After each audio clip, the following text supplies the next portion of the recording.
Google Bard's first costly error. It hasn't been a great week for Google.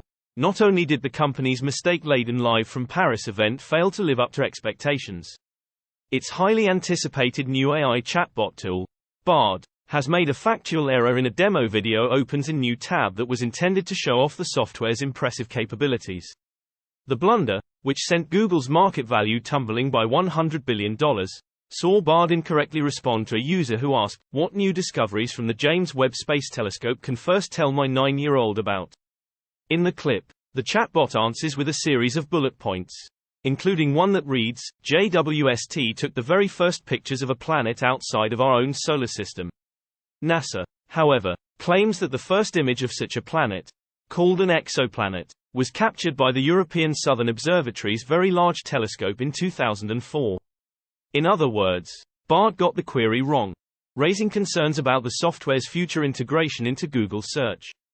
In essence, Bard is Google's answer to the Microsoft-backed ChatGPT, an experimental conversational AI service that promises to be able to answer complex questions in an informal style.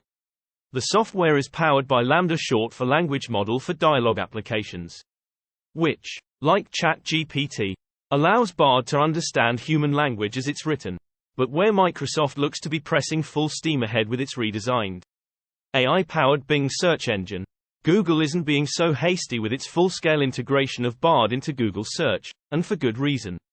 In response to Bard's very public blunder, Google gave the following statement to CNN opens in new tab. "This error highlights the importance of a rigorous testing process. Something that we're kicking off this week with our trusted tester program. We'll combine external feedback with our own internal testing to make sure Bard's responses meet a high bar for quality, safety, and groundedness in real-world information."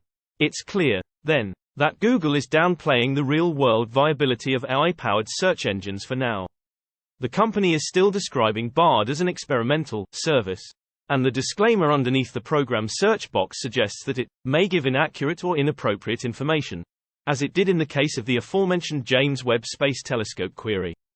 Microsoft, on the other hand, is turning up the heat on Google by releasing its AI-powered Bing to the masses. Here's how to use the new Bing search engine powered by ChatGPT.